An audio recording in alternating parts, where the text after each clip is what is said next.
Welcome everyone to another weekly market insights. This one is one of the fun 8 times a year when the Fed actually said something big. So that's going to be the center of what we're talking about. What did they say? Was it in line with what we expected? What are the impacts in the crazy markets that we always have every week? All that and more this week as we go into it.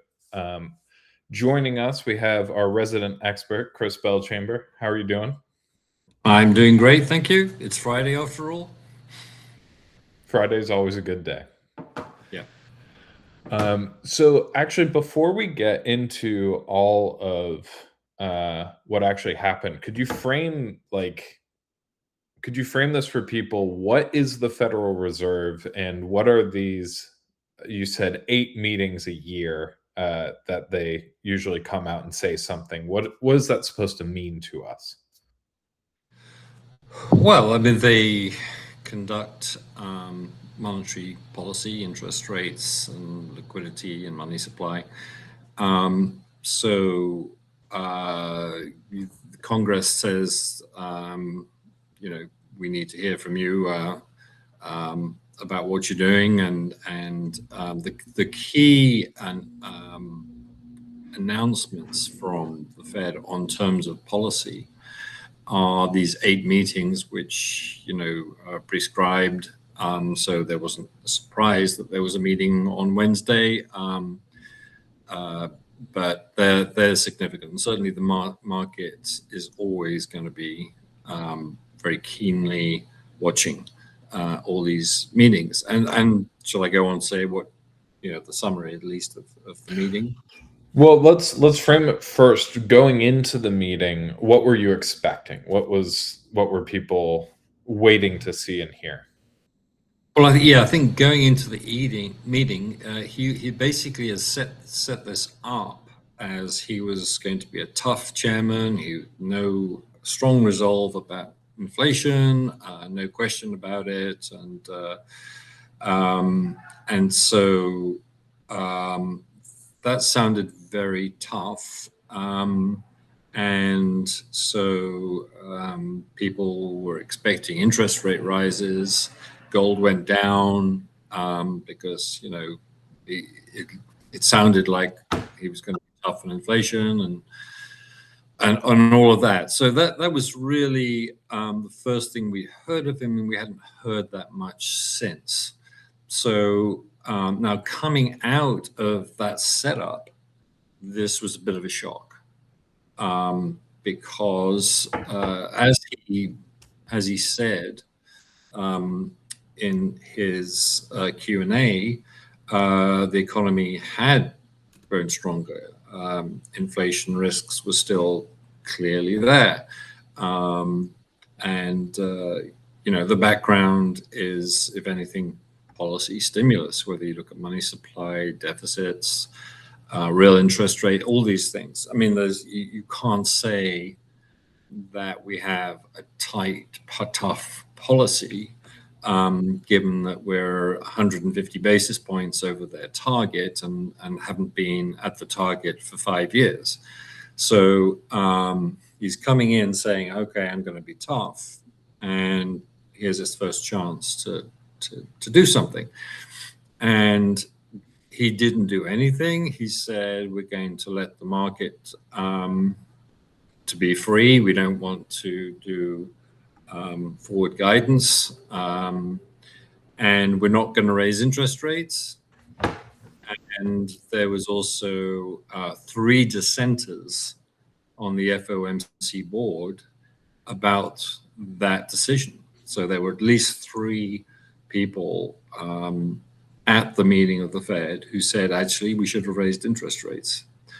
So what you get is a very different picture of Kevin Warsh's, the new chairman. This is the guy, right? Yeah, that's right.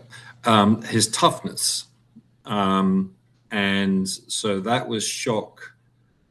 That was really quite a shock. And so I think one of the posts that we have, you'll see that the dollar collapsed, I think 1% immediately, which is a big move in foreign exchange.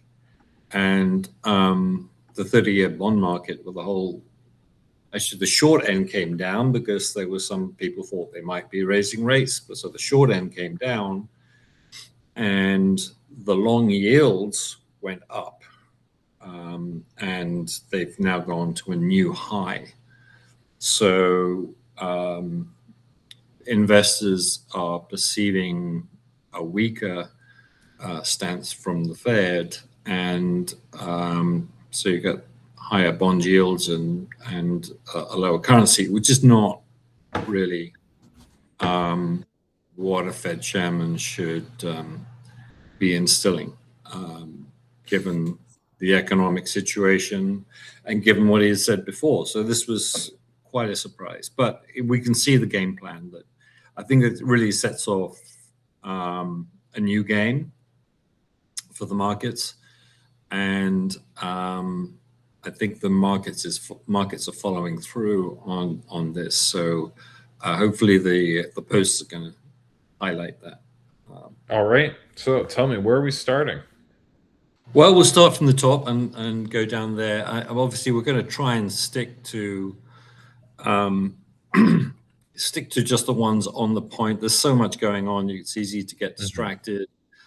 So we will skip through, not because it's unimportant posts, but we're going to try and stick to the main theme, which I think is the Fed and what the new game is and how the market's responding to that. Of course. So we can skip this one. This is about equity and issuance. This is equity issuance. This is Japan. Yeah, this one we need to. This is very important. Okay. Because a lot of these central banks are in the same tough spot, and no one's in more of a tough spot than Japan. Now, what Japan is doing is really complicating what the Treasury Secretary and the Fed are trying to do. They don't want higher yields, but Japan is trying to contain bond yields going up and the currency collapsing. And so they've started selling US treasuries in billions, huge sales, as you can see here. All the gray lines. Yeah, all the gray lines. And you can see the change to buy Japanese the currency and bonds. And of course, the US has a lot of treasuries to sell, and they have been relying on Japan as a buyer, and now Japan wants to sell massively quickly. So they have a significant problem here in managing this. So anyway, that chart shows there's an additional problem that the Treasury and the Fed have to deal with, and Sure. also So- pressure on the bond yields rising further. Right. So what does this, in very simple terms, what effect does this have in the US and Japan? Like, what are these two countries trying to do, and what situations are they trying to get out of? They're trying to stabilize their economy and keep control of their economy with a huge debt situation and rising bond yields. They both got the same problem. There are differences, but essentially, a lot of the central banks around the world are trying to deal with this problem. And obviously, I think Japan, I mean, last time I looked, and I think I'm in the ballpark, they have about 1.3 trillion US treasuries, and actually, I think about 2.5 trillion of US assets. So Japan needing to sell US assets at scale is something that's a problem. And actually later on, the Besant is actually on, the Treasury Secretary is actually on one of these posts. And because he's trying to contain this. I mean, publicly, he's had to come out and contain it. So we'll get to that in a Gotcha. bit. But anyway, this is part of the subject we're talking about. Fair enough. Okay, so let's All go right. down to this one is important. I mean, it's not. It is kind of a part of it. The volatility in the markets is just phenomenal. This is South Korea stock market, and the bottom chart is the volatility of that going back the last 6 years, and you can see that we're just seeing levels of volatility you can't imagine. I mean, I think the last few days Korea went down 10%. Today it's up 18%. I mean, Yeah, this looks like double the volatility that we experienced during COVID. That's pretty crazy. Double the extreme of volatility. So this is something we all have to manage. How much volatility is there, and how can do we even want to have much in the way of risk right now, given this environment? Because you can lose, and the stories of Korea, everyone had these leveraged positions. I think something like 4% of Koreans had a margin call in their brokerage account just in the last month. I mean, people are losing fortunes. So yeah, volatility is something we have to talk about. So anyway, that's just the point there. So let's move on. There's a lot to get to. Yeah, here's Besson talking. So here, I mean, this is a comment. So you have to decide whether you believe this opinion. But certainly, I mean, the impression is that DC is seizing control of Japanese policy because it is so impactful of US policy and what they're trying to do. So here it says they forced Japan to freeze the hikes. And I don't know how they can suspend raising interest rates for too long. They need to support their currency, and at the moment they're wasting a fortune on a currency intervention, which is not really working.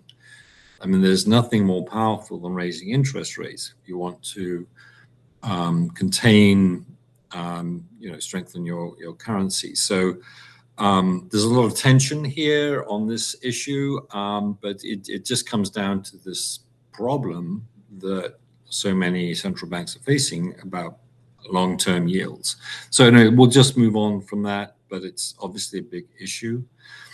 Let's just talk on this just quickly. It speaks to volatility. This is the amount of hedge funds selling in the last 3 days of technology stocks.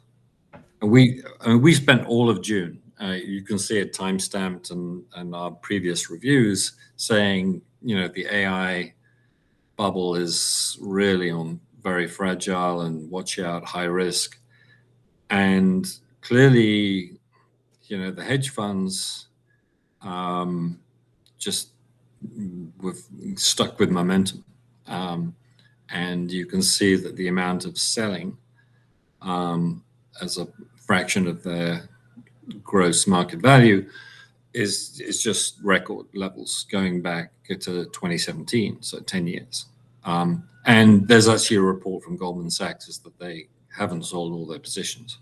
And so Goldman Sachs is saying that just to get the hedge funds somewhere back to where they can risk manage better, further selling is yet to come. So anyway, let's move on. A lot of ground to cover. Here it is. This is what happened. You can see it. So this is a big time scale. So you can see this sort of triangle in 30-year Treasury, U.S. Treasury yields. And this is from Peter Brandt, who's a great trader for decades. and on his post, and you can see that 30-year Treasury yield has broken out of that triangle on the upside. So now we're,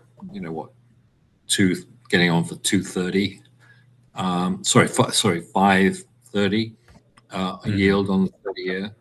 And, if they can't contain this, just think of the ramifications for mortgage yields, car loans, any borrowing, company borrowing. The cost is going up. And so this is the ramification of the Fed not being as tough. I mean, people were hoping that inflation expectations would be anchored by this new tough Fed chairman. And after Wednesday, they're saying not so tough. We're going to need a higher yield on the 30-year. Pretty straightforward. The market is saying I don't know that whether they don't believe, but they don't believe right now. You're going to have to show us more tough than what you did. So it sounds like the Fed chairman equivalent of a commander in chief is, instead of tough on crime, it's tough on inflation. And like so many things, it's often posturing. And when it's clear that it was posturing, things are breaking through. Right. It doesn't look good. And actually, his boss, Trump, didn't help with that credibility problem, because the very next day he said Kevin Walsh is doing a great job because I know he wants to cut interest rates. So that's the last thing that the market wants to think about, that the federal, not only is he not raising rates, but his real agenda is the cut rates. So I don't think that was a very helpful comment in this situation. But anyway, there we have it. That didn't help. So now, and so other ramifications, and this has all kinds of ramifications. Why on earth did banks break out on the upside? Well, the yield curve steepened. Short rates didn't go up. In fact, they went down. Long-term rates went up. So you have a steeper curve. And banks are borrowing short-term and lending long-term. So the interest difference between long and short rates went up. And that's a huge part of their earnings. So the banks, the bank stocks were a huge beneficiary of this. And we're going to talk later on about how the debt has already started being monetized in the US. And so there's going to be a bigger and bigger role for doing this carry trade of borrowing short, lending long, because the government needs it. The government needs to have someone who's going to buy these treasuries. And very often in this kind of situation, it's the banking system that is, a major player in terms of helping fund the deficit. Right. So we'll move on. And here you can see dollar heads for the biggest weekly drop since early April. There you can see at the right end, that was the drop we had this week on the Fed. It went down, more than 1% this week. So there's that move, just to confirm that. Fair enough. This is oil stuff. Are we skipping that? Yeah, and this is just, it's another part of the, the inflation problem is that the strategic petroleum reserve, no surprise, is getting lower and lower and lower. So, that's supporting the oil price, which makes the inflation more problem, which increases. It's a snowballing effect. Long-term yields. Yeah, that's right. Now, this is a really interesting chart because it speaks to how easy policy is. And this guy has just been so right about markets. So his analysis is always worth watching. So essentially, the the gold or brown line is the 10-year yield, which you can see is going up a bit. And the interest rates normally should be roughly equivalent to the nominal GDP. That's roughly where should interest rates roughly where real growth plus inflation is in the economy, GDP. That's, you can see that's how it has worked, and how it's likely to work, continue to work. So what you can see is that, like I said earlier, the economy is being stimulated all over the place. I mean, you've got zero real interest rates. The deficit is going up 9% this year. It's a huge number. Inflation is above target, and could rise again if oil goes up, and money supply is going up 6, 7, 8%, depending on which measure you look at. So it's all systems go in terms of policy. That is not an anti-inflationary policy. And what this chart indicates is, from this particular commentator who's got a great track record, is that long-term rates should be 7, not 5. So oh yeah, I see that. That black line is at 7, and the dotted line that's where long-term yields could go. So imagine we've broken out. The charts are saying, yep, that's the direction. But what's the degree? How far could we go? 7%? I don't think people have got their mind around what 7% long-term treasury yields. I mean, that is devastating.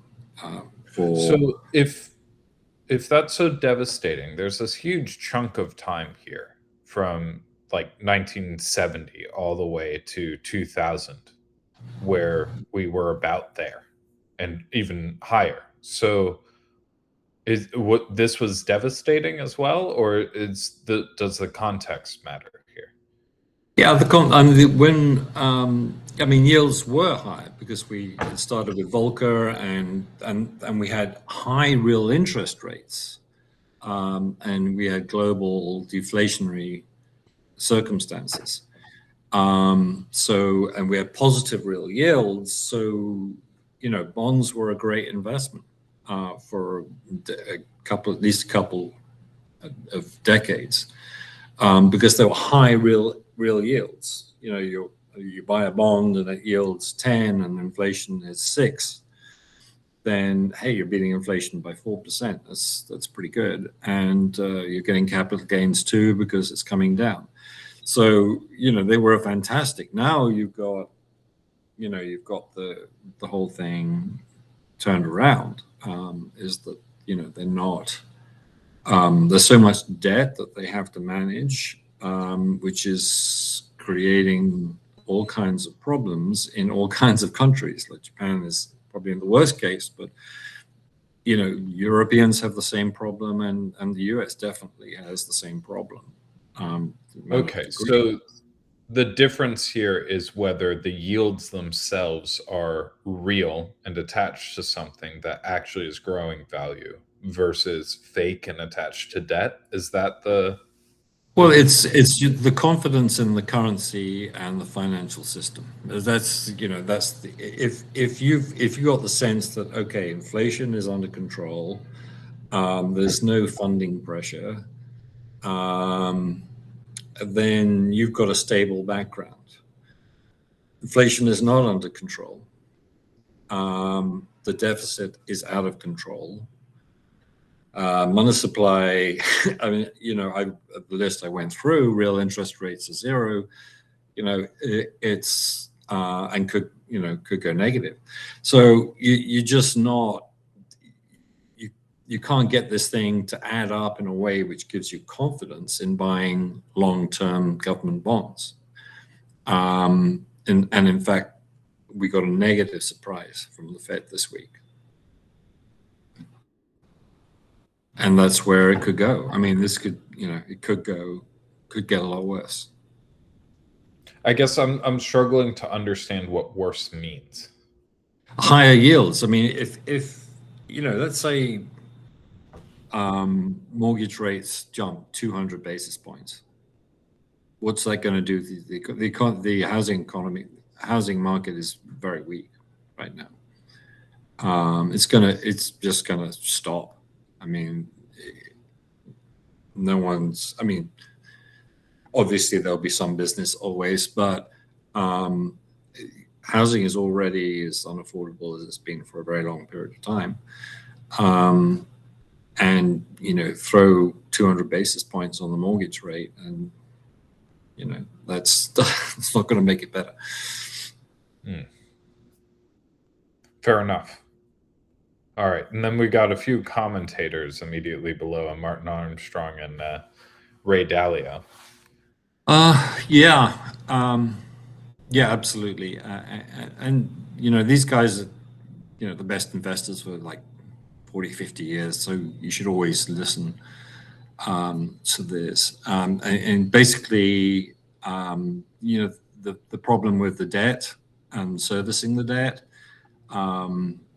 funding government promises, what happens is productivity slows, innovation weakens, long-term growth inevitably declines. Eventually, that's the punchline. You got it there. You say it. Eventually, the economy begins working for the government instead of the government working for the economy. There you go.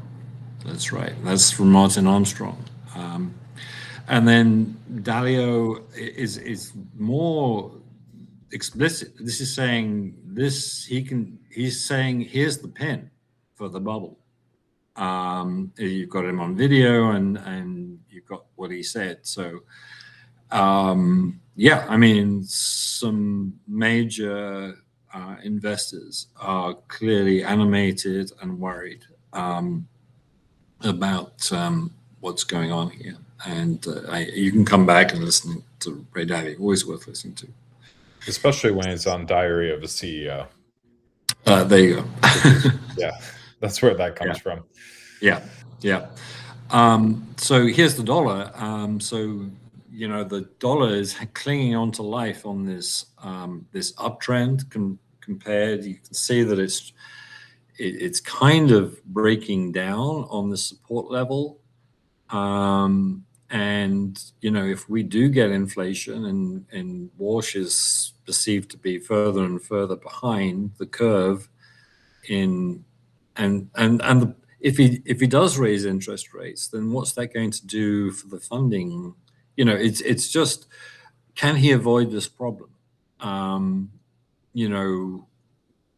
think what they're doing is they're saying we don't want Japan to raise interest rates because that could raise the cost of borrowing in Japan, even if they potentially have an inflation problem too, which they do. So let's just hope it goes away. But that seems to be, I mean, it should be like relatively good news for the stock market in the short term. They don't want to slam the economy.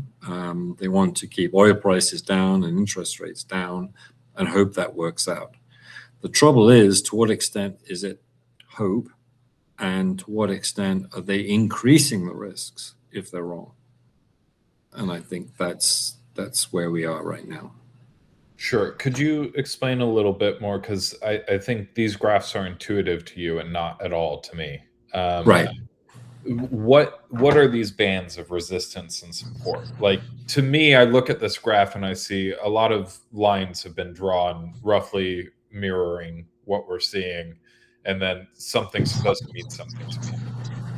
Right. Well, this is what a lot of people try and calibrate their risk on. They can see, people like to see a trend, and the trend is ongoing. I'm comfortable with my position. This is a solid. I don't have to worry about how I'm invested. So, it's been good to be long the dollar relative to other currencies for ever going back to 2008 here, as that's the broad long-term trend has been up. So, nothing to worry about. Now, if that trend breaks, and you can see the dollar is even lower than it was back in 2022, it's just not trending up, and it looks like it's breaking that trend. So a lot of people will change their position on these trend lines because they're saying, look, I have to have a decision-making process. This is a trend which has been going on for 20 years, and it's confirmation that I need to rethink whether I want to be so strongly committed to dollars as my reserve assets. Particularly at a time when Japan may be selling 2.5 trillion, and the U.S. government is going to have to refinance, 9 trillion this year and an extra 2 trillion for the deficit.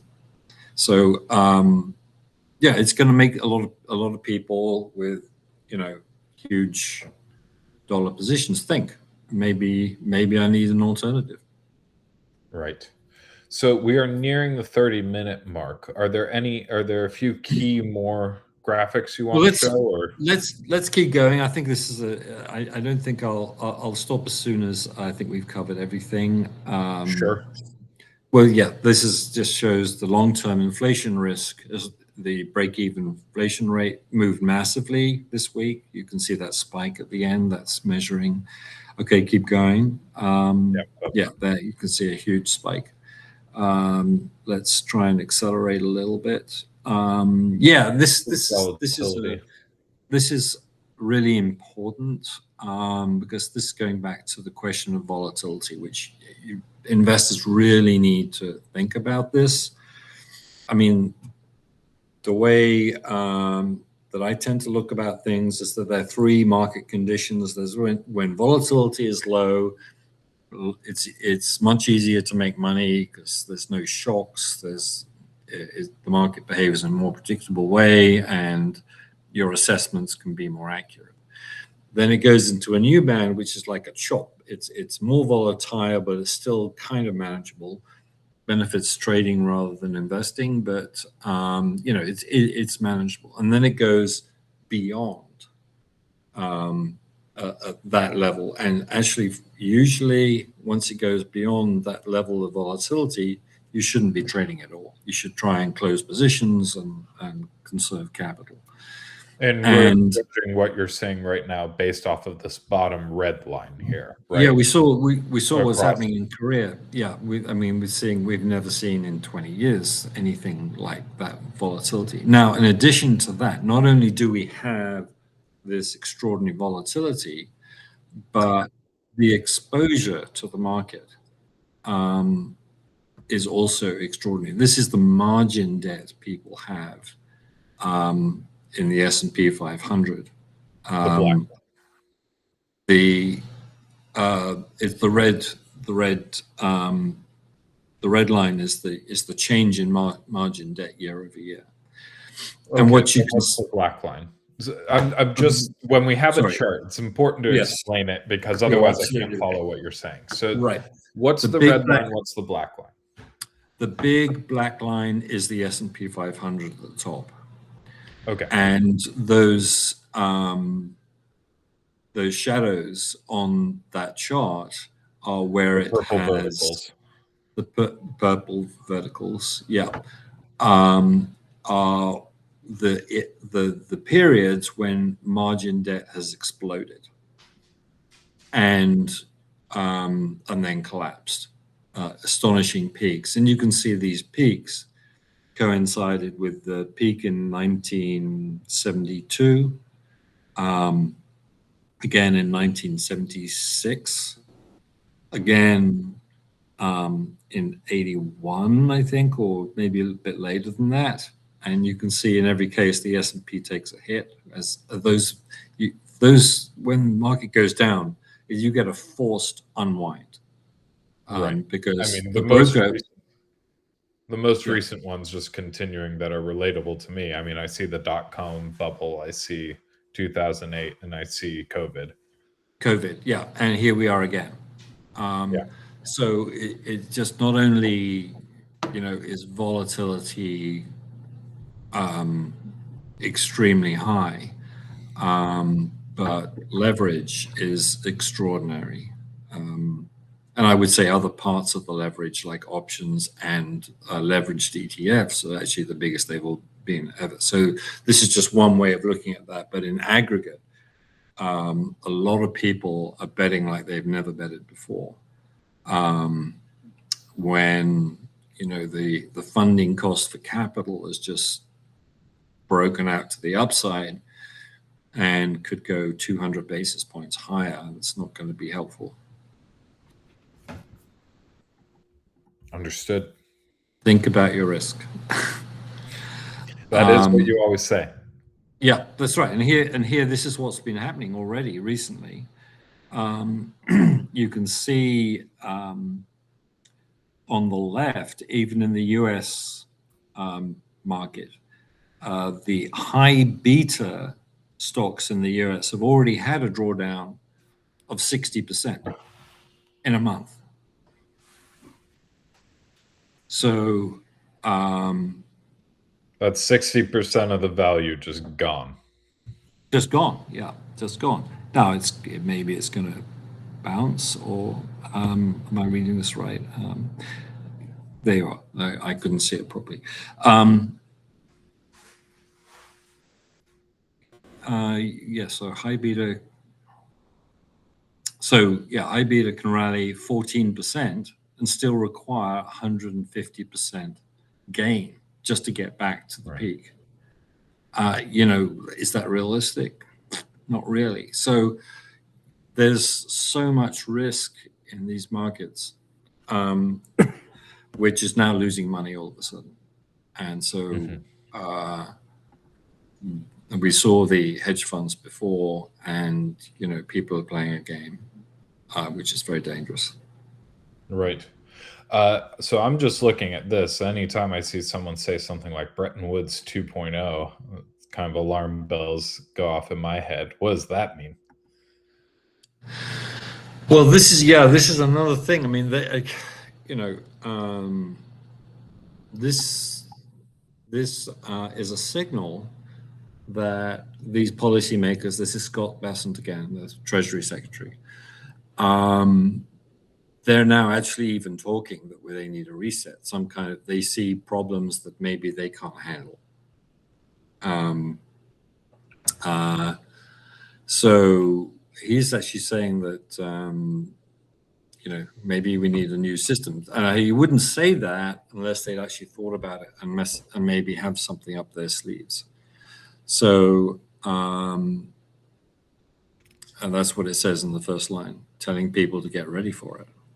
So, I mean, clearly there's a problem here, and they have to do something. Now, I'm not going to speculate at this point what they might do, but people should be alive for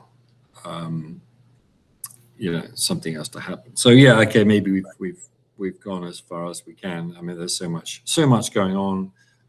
Is there any extra graphic that you think is important? I know this is gas and oil, but yeah. Well, let's just quickly go down just in case. That's the leveraged semiconductors.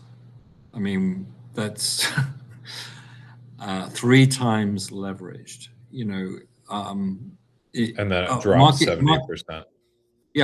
Market close, this one fund may have to buy 7 billion or even 10 billion of semiconductor stocks to get to its mandate.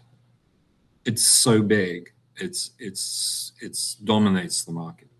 So it's ludicrous to have a triple leverage semiconductor ETF determining the direction of all the markets, all the US equity markets. I mean, this is more or less the situation we've got to. I mean, it sounds like we're basically, I know we talked about this a few weeks ago, but it sounds like we are looking to AI as our savior, and it just, even if it's good, it won't be able to do it. That seems to be how I'm seeing the markets move when I look at a dramatic rise and fall like that. Right. Yeah, I think it's a mismatch between the intensity of the financing of it and the longevity of the reality of how any new technology pans out. And I Mhm. think that they've just overcooked it in the short term massively, and it's creating quite a financial problem. This is a good thing to end on because this is coming back to Warsh, and impact on gold is always something that you pay attention to. Maybe it's not as important to you as it seems to me, but it seems to bring these things together. Yeah, and this guy's confirming, basically what is. This is looking at gold. You can see gold sold off because Warsh was a hawk, going to be nominated, and then he said, "Yeah, I'm a hawk." And then gold has been struggling all this time, and now it's finding its footing. You can see his comments. He's saying that maybe he's not such a hawk after all, or he's in a jam. Maybe he would like to be a hawk, but finds himself in a situation where he has limited choices. Yeah. So, shall we stop sharing and just give you an opportunity to say any final words? Yeah, I think the key is, the risks are unusually high. I hope you get that message from Yes. this. And for many people, they say, "Oh, let's take. There's so much money to be made." No, it's the opposite. The market can become uninvestable, in which case all you're really doing is gambling. I mean, I don't know how to manage markets that might move 10, 20% overnight without being able. I don't want that risk. I mean, that's a good annual return, which I may make or lose overnight on some news that I didn't know was coming. I mean, you can get better odds at a casino. If it becomes uninvestable. You want to be able to make a um, risk adjusted return that you can calculate and have some confidence is credible. This level of volatility that goes away. So you need to think differently about the risks in your portfolio, and make sure you don't get that drawdown. If you have a huge drawdown, as we showed, it kills your compounding for 10 years, 20 years. I depends, how it shakes out. But it's sometimes you do not want to take risk. Don't just listen to me, listen to Dalio, Paul Tudor Jones, all these guys. Sometimes you don't want to be taking too much risk. You need to look at your portfolio and make sure you avoid a drawdown. All right. Well, thank you very much for helping us process the Fed and what that means for the markets. And I guess we'll see everyone next week. Yeah, great. And yeah, I hope it's helpful. Absolutely. All right. See everyone next week. Thank you for listening. Yes, thank you.